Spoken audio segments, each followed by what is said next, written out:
please.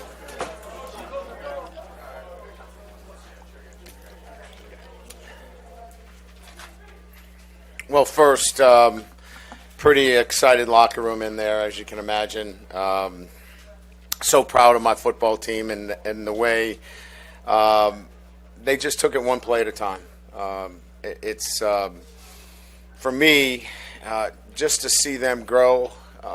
This was the next stage in development of our football team, and that they needed to just not think about outcome and think about one play at a time, get to the next play, focus, refocus, and that was the charge all week.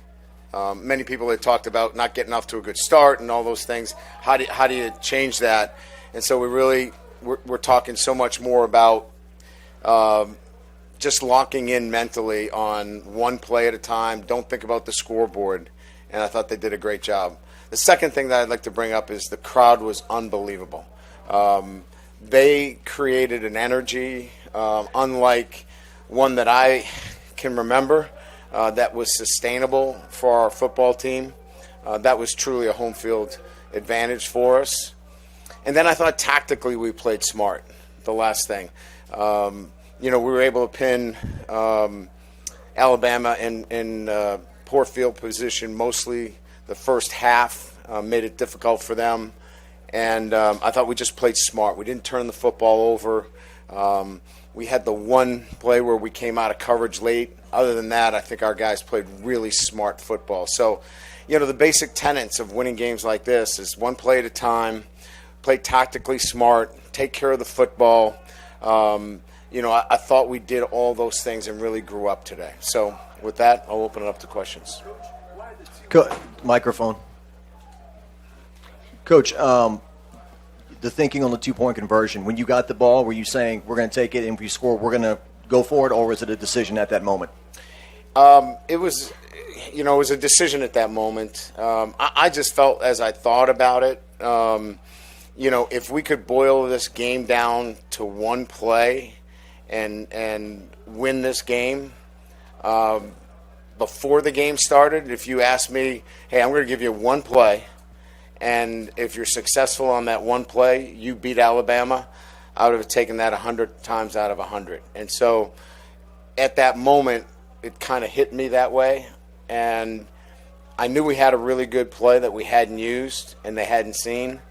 And when you get 5 out on the perimeter, you truly have a threat. And so I felt really good about the play, and it was well executed, and that was the thought behind it.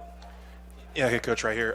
Just what can you say about Jaden Daniels? Obviously, another tremendous performance from him, and continues to just grow by the week. What can you say about his play?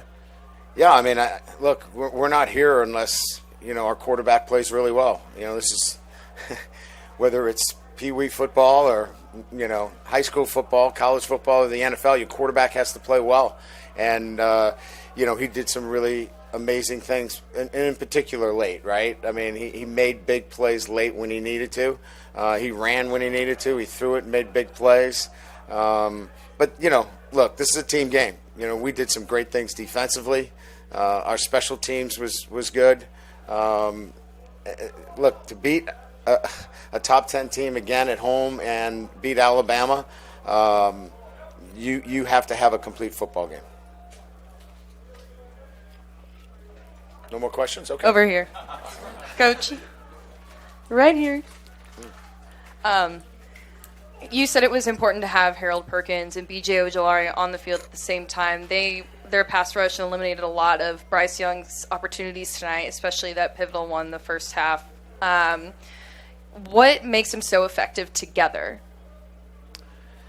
Well, I think it's just about really putting 11 of your best players on the field at the same time more than anything else. I don't know that there's anything, tactically that says those two guys. I think it's just the collection of getting your best 11 guys on the field. And, Harold's still learning, right? I mean, there's things that you don't see that, we have to adjust when he comes over on the sideline. But there's some things that he does that you can't coach either. So there's the pluses and the minuses there. But clearly when he's on the field, he's he's making plays and he's productive.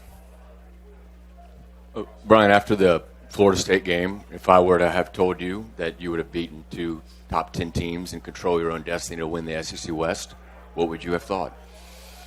Yeah, I mean, look, I knew after the Florida State game that we were going to get better. I knew this football team was going to be a better team in November. But I don't think that I've ever in my career kind of looked at the crystal ball and kind of said, hey, this is how many wins we're going to get or how many losses. What I did know is they had fight in them after the Florida State game. The way they came back, the way they battled. You know, we got an extra point block. Like, that's on me. Like, it wasn't on them. So I knew that there were good days ahead for this group. How they have worked out, and that's kind of why I went for it. I'm willing to do anything for this group because I think that they have shown that they'll make it happen some way, and they did again tonight. Hey, Coach, just right here. With the two young tackles, how do you think they sort of held up today against one of the best pass rushers in the nation? I don't know how they do it, to be honest with you. It's amazing. Now, they have a mental toughness that is unusual for their age and lack of experience. They just are so strong mentally that they can go back after Campbell gives up a sack and he comes to the sideline and he can explain to me precisely what happened and the steps that he's going to take that it never happens again for the rest of his life. Like, I'm like, whoa, we're good. We're good here. Just get to the next play. But that's how unusual those 2 freshmen are. They are so focused on doing their job and doing it well. It's quite unusual. Coach, 2 questions if I can. Talk about, it was a 1-point game, but talk about the play that Major Burns did chasing down McClellan early in the game to save that touchdown. You better chase him down. Yeah. He was supposed to be inside out on him. It was an angle route, and he's supposed to be inside out leverage. He got over the top, cut back inside, and he did a great job of getting to him and tracking him down, and subsequently holds him to a field goal. And then also Jaden Daniels. Everybody's talked about and written about his progression and how well he's playing now from the beginning of the season. And they talk about Coach Denbrock and you. Talk about Joe Sloan, the quarterback's coach. No, I'm not talking about Joe. No way. And the work that he's done. No. He wants to run for governor, Joe. So he's got a career in politics. Joe's been amazing. He really has. He's fun to work with. I enjoy being in the room with him. But he is obviously been instrumental in the development of Jaden and the quarterbacks and has done a terrific job. Absolutely. Thank you for bringing it up. Over here. Oh, Brian, sorry to ask you another coaching question, but what can you say about the job Matt House has done with this group with so many transfers and freshmen on the field at the same time? Yeah, I think, that's one of these things that I think when we look back on it, remember now, we're talking about 15 to 17 transfers and, getting them to communicate, effectively, from different backgrounds and not knowing a system of defense. And, people talk about the Florida State game. We had 7 or 8 communication busts in that game where guys were just trying to learn how to get the signals down. And to watch that growth has been really fun because Matt's personality and demeanor is such that, he can go up to a guy and coach him and demand it, but never be demeaning. And I think that just says a lot about his style. over here, Brian. Coach, for lack of a better term, how much cojones do you think it took to go for 2 in that situation? Well, look, you're going to get second-guessed if you don't get it. I get it. But to me, I just felt like I looked at our team, I assessed the situation, and I just felt like it was the right thing to do. I felt like, you know, I don't know that our fans would have been criticizing. They want me to get the win. That's what I'm here for.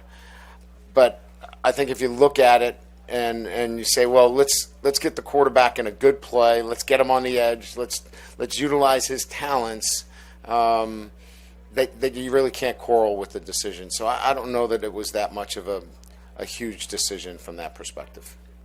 Coach, what in the second quarter on Sage Ryan's strip, what were you told and the explanation from the officials on They that? said that he had not gained full possession, and because of that, when the ball was then slapped out of his hands, the tight end was out of bounds. So therefore, there was no recovery. And the ball on the other one with Wingo, they said that there was not clear. It was not clear and definitive that there was a tip from the replay official. Coach, right here. Before the season started, when you first took the job, you said you weren't scared to come to the SEC because you wanted games like this, you wanted challenges like this, and you said you wanted to beat Nick Saban. So what does it feel like now that, all that kind of came into fruition? Yeah, so, that's a soundbite, right? I mean, this is really about, building a program and, doing it, week in and week out. And, we're here to graduate champions, and we want to win a championship. Now, we've put ourselves in a position where in November, we're contenders for the SEC championship. But, we've got Arkansas next. We're going to enjoy this win over the next 24 hours, and then we're going to get ready for Arkansas. So, that was a bit of a, press conference soundbite. But it's really about building a program here at LSU that can graduate its players and win championships, and that's why I'm here. Okay, you got time for two more, Wilson and Brody. Brian, I mean, specifically, if you could share it, what was the name of the two-point call, and just kind of how did it work? Why did you feel confident in it? Well, it's a play that gives you options at the quarterback position. We're in a sprint out. The ball was in the middle of the field. It gives you the option if they are going to blitz inside, you're out on the perimeter. If they come off the edge, you've got the ability to get the ball out of hand quickly. If they play bracket coverage and they want to double out the receivers, you got a quarterback now on the perimeter, very dangerous. So it's kind of one of those catch-all plays that gets your best player with the ball in his hands on the perimeter, where he can make multiple decisions. And I felt like if we're going to go for two, let's get him moving and give him multiple options, and he'll kind of sort it out and make the play necessary. I believe you told ESPN after the game that you were kind of emotional. I guess I was. Yeah, you're at this point, year one in this program. I guess why are you emotional? Because that was such a great game. I mean, and I had never beaten Alabama, and so me too. That's my friend Pam. She hasn't beaten Alabama either. She's been with me. Those things are kind of like you want to check the box and move on. And so, you get a little emotional about those. And I was emotional, not for myself, but I was emotional for our team because I know what we look like in January, and to see where we are today, that's pretty emotional. Great. Thank you.